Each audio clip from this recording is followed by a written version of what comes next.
Well, this was certainly a Smackdown that happened. It was a show. Good night, everybody. It's a show. Yeah, I thought this was Oklahoma City because I thought that's what somebody said. Nope, it was Evansville, Indiana. So even less stuff was going on. So couldn't even get Fort Wayne. This.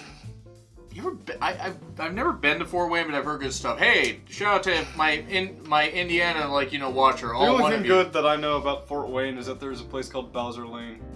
Is there really? Yes. Geography lessons. This show did not have much to it. It wasn't even so much that it was bad, but... It wasn't... It's not the bad show, it's not the great show, it's just an average show. Might as well have called this WWE Thunder, though. You might as well have. Not WWE Thunder. WWE's in its death nails? No celebrity has won the world title yet. Yet. I'm going to be doing that review in a few months. So, by the way, Ms. TV with John... We had a little bit of a flummox issue earlier. Yeah. My television provider, who I am also employed by, says I don't have Fox.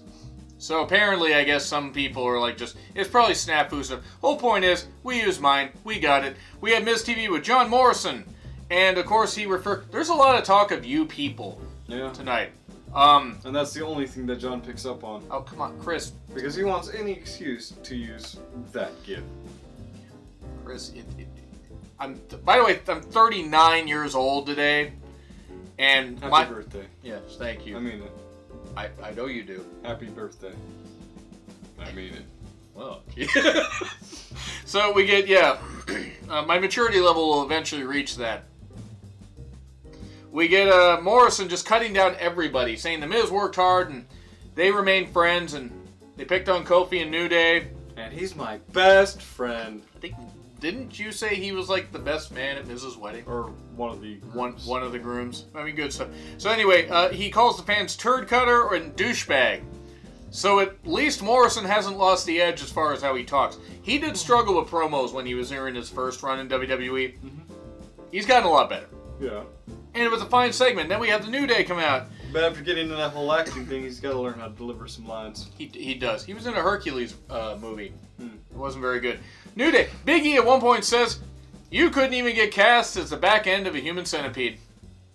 Rough. He made a human centipede joke before I did. Yeah. I'm disappointed in myself, not Big E. That was great. So, yeah, they mentioned the whole 8-second thing, where Kofi says, it wasn't 6 seconds, it was 8 seconds. Those extra 2 seconds are important. It's important to not finish early, which I would know nothing about. Good for you. Yep. Meanwhile, back at the plot, this is going to lead to Kofi having to confront the fact that he didn't go after the championship again, isn't it? No. Going to lead to him going heel? No. What's it going to do? Nothing. Oh, so they're just doing this to pad the show. Yes. Yeah, that sounds about right.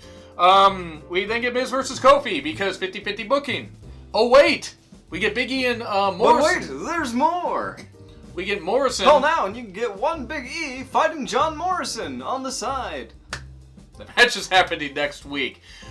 We got Morrison on one side of commentary and Big E on the other side of commentary. The weirdest Oreo I've ever seen. Am I the only one that thought that? So you got the Oreo cookie and then just cream. Yeah. Isn't that how everybody eats their Oreos? Creaming on the Oreos? I don't know. Moving on. Let's just say double stuff is, amateur. So, moving on.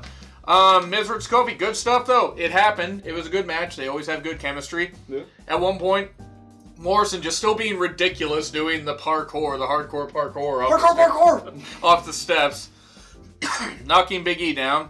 And then we get a skull-crushing finale, and Miz wins, so it's not 50-50 booking. Actually it is, because Miz lost last week, so Miz won this week, so 50-50 stuff. With a skull-crushing finale. No skulls are being crushed here. He's not crushing the skulls of his enemies. Did you not learn anything from Conan Miz? Conan Miz, it just sounds like, Conan the O'Brien. Anyway. We get the Firefly Funhouse. He doesn't like Daniel Bryan. He just wants to help him. We don't like the Daniel Bryans. Yes, we do. He just wants to help. That was such a weird part of that movie. He wants to help him remember. I'm not listening.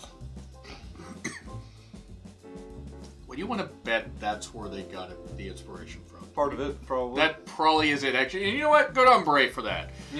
Pick and choose from a bunch of unstable characters, mold that into a children's show host. It's a great idea. So, It is. an idea I'm not necessarily as sold on as other people, but you know what? I have come around on. So I will say, he says he doesn't like Bryan. He's going to face him at the Rumble. See you in hell. Goodbye, everybody. Or it's like, I like you. Not you, Bryan. I like the fuck. Good night, everybody. And then we get Sonya and Mandy. She has her cake to give to Otis. That is all I got out of this segment.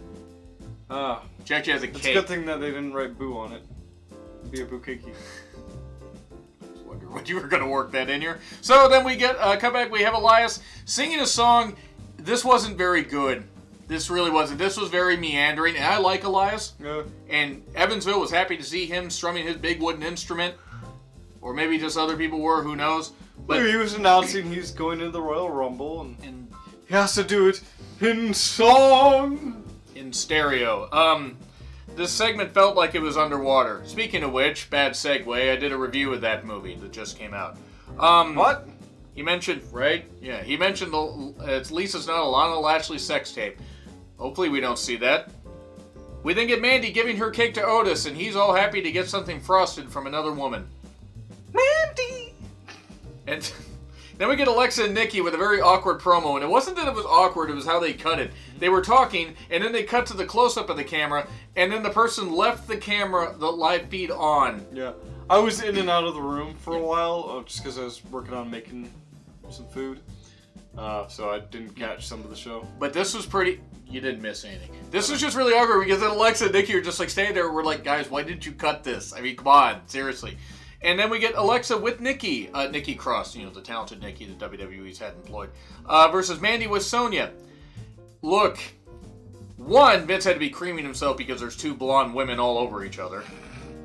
And they're beating each other up! It's my favorite thing. They're fisting each other, pal. Is this the HLA?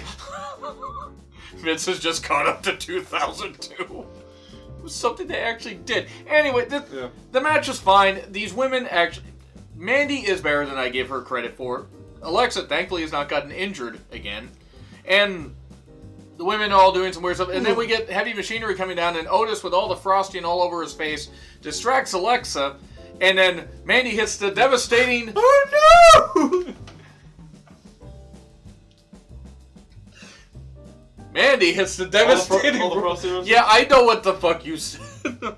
Mandy hit the most devastating maneuver, the surprise roll-up, and got the win.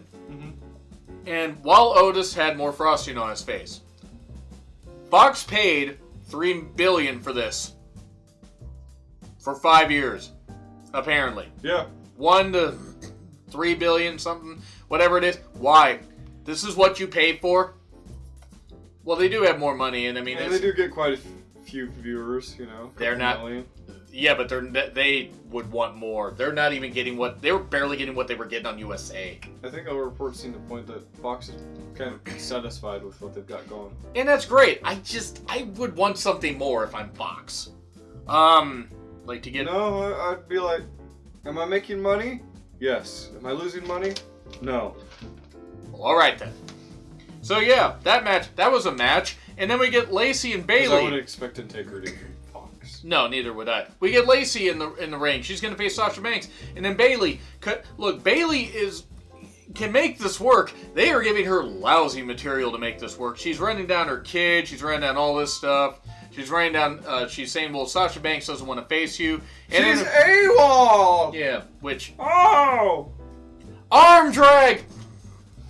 So I guess she's used to yelling stupidly at Lacey Evans. God, poor Lacey. Of course, arm drag. Lacey, Lacey, the Southern Caucasian woman, has to say people like Sasha Banks because you knew I was going to point that line out. Yeah. Instead of saying thinking, she says thanking because we have to get the twang up. That was hilarious. The arm drag. Expectations. I had a couple of black people that came into my store actually, and they actually did the thing. No, they said, "Can I ask you something?" I know. It reminded me of that. Really nice, but I was like, oh god, my Chris would hate this. Can I ask you a question? Don't hurt me. So we get this. We get to come on. An ex-murderer? You know what I don't get? People think I'm bad. I have a great relationship with black people. So anyway, you ever see Jerry Maguire? Think of that. They brawl I was thinking of backstage. Donald Trump's speech, but I know, but I wanted to go older because that's what I do. They brawl backstage, and of course Lacey keeping the Hispanics down like her ancestors did. What is this? What is my review, Chris? What is this? You don't have much to talk about because the show isn't much to talk about, so we're filling in time when we probably don't need to. We're filling it in. So, whole point of this is she almost got the women's right on Bayley. We're probably going to get Bayley, Sasha, and Lacey in a three-way. So they'll be Human Centipede together at the Rumble. Hey, maybe Lacey wins it there. That'd be dragging. That'd be a bit weird. And then Daniel Bryan's backstage with Kayla, and Daniel Bryan's not the shortest person. I don't know what the fuck that was. Talking to Kayla. No, and then he's like, the Fiend has to have a weakness. And then suddenly this weird feed, and the Ramblin' Rabbit has some access to the feed and says, I know how to beat the Fiend. I can tell you. Well, he has an aspect of Bray's personality that he keeps trying to kill off, but much like the rambling segments of his old persona, it just keeps coming back. That's a good point. That's a good point. And then he kills off the rabbit. Again. For the 4th time, for the 5th time, till the last time. I think it's like the 10th time. And of course he says snitches get stitches. Yes. Then we have Braun versus Nakamura.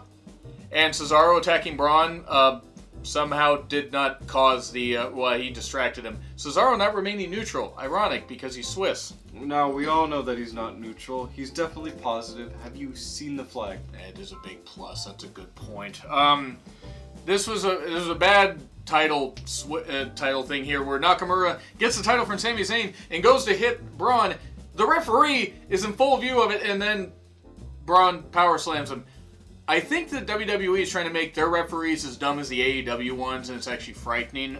Braun pins Intercontinental Champion. Yeah. Nakamura has done jack shit with the Intercontinental Championship. It's sneaky Sami Zayn. That's actually something Cole said. And then Sheamus talks about Chad Gable's rise over size. Stop thinking about it with Sheamus. You know who you are that's watching this. You know, any relationship, I'm sure people do have to rise over size. Meanwhile, Becky and Seth. Anyway, so okay, that was fine. Can we get Sheamus in a program to do something to get these promos? And then we get Bryan finds the rabbit in a box. What's in the box? Evidently, it was a puppet. Hello, puppet. I was wondering if you were going to say that. So we have Roman come out and cut a promo. I did actually. That's a good point. Roman comes out, and then the Usos come out. They did not drive there. Eventually, I'll stop making those jokes. No. They cut promos, and then Corbin comes out and cuts a promo. These promos took forever. And then we have the Usos versus Corbin and Ziggler. Yes.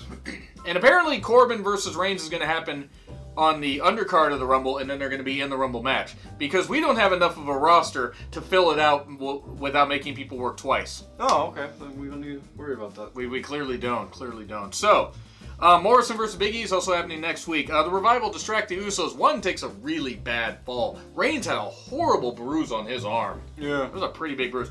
And then Reigns saunters down in, like, the most effortless, way. Well, no. First he runs up, he punches the Revival, he jogs halfway down the ramp, and then just starts walking. Then he punches between them. Remember, he punches between them, and you point that out. And then, space between. I love that song. I like some songs by Dave Matthews Band. So, then Reigns attacks Corbin sometime after, and then Rude returns from the attack on Roman Reigns, not the wellness violation that he had. And and then they put Reigns through a table. Well, actually, they try to, and then Ziggler has to jump up and do an elbow. Quick question. Yes? How many matches were on tonight? 4.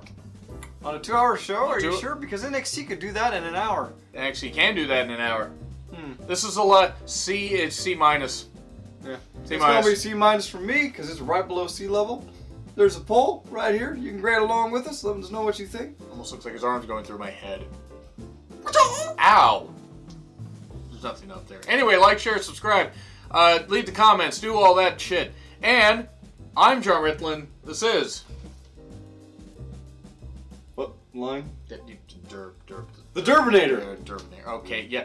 If there's not a lot of snow, we will be doing the Raw review paired.